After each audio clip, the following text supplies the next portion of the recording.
another matter, over the past few days, Director of National Intelligence Tulsi Gabbard has unveiled shocking new evidence that former President Barack Obama and top aides in the Obama administration conspired to subvert President Trump's 2016 election victory and undermine the democratic will of the American people.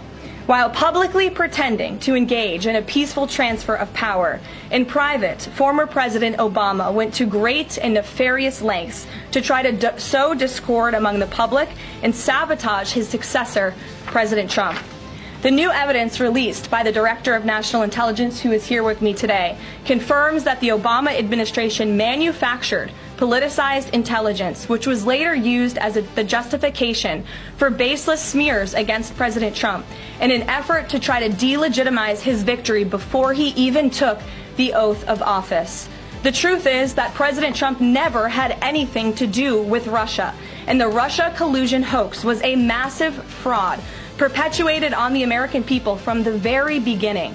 And the worst part of this is Obama knew that truth, and so did all of the other corrupt officials involved in this scam, including former CIA Director John Brennan, former Director of National Intelligence James Clapper, former FBI Director James Comey, former Deputy Director Andrew McCabe, and many others.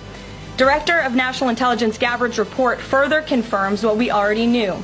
There was no collusion, no corruption, except on the part of Barack Obama and the weaponized intelligence agencies at the time. The Russia hoax was a blatant lie, all ginned up by Democrat political operatives that were signed off on by then President Obama and leaked to the news media to launch a years-long witch hunt against President Trump and his first administration.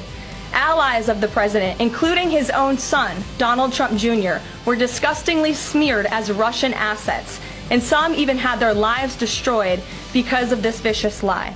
The president's first 2 years in office had this fake distraction hanging over it, and endless resources, time, and political capital were spent having to debunk these lies from the highest levels of our government. Now, nearly 10 years later, thanks to the declassification of documents by Director Gabbard, the truth has finally come to light. And this truth vindicates President Trump, his family, and his many allies and associates who were smeared with defamatory lies. President Trump was right from the beginning about all of this, and we are grateful that justice can be served. Now, we have even more damning evidence implicating those who tried to sabotage a duly elected president and did grave material harm to our republic.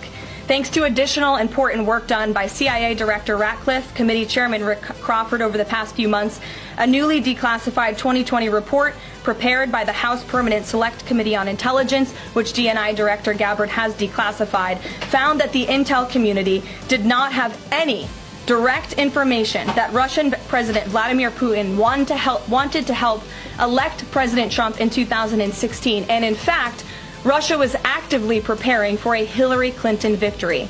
But at the unusual direction of Barack Obama at the time, the intel community published implausible intelligence suggesting otherwise. Why? To sabotage the incoming president. This is truly one of the greatest political scandals in American history. And reporters at legacy outlets, some of which are sitting in this room today, like the New York Times and the Washington Post, were ridiculously awarded Pulitzer Prizes for their perpetuation of this hoax. It's well past time for those awards to be stripped from the journalists who receive them. It is not journalism to propagate political disinformation in service of the Democrat Party and those in the intelligence community who hand over out of context and fake intelligence to push a false political narrative.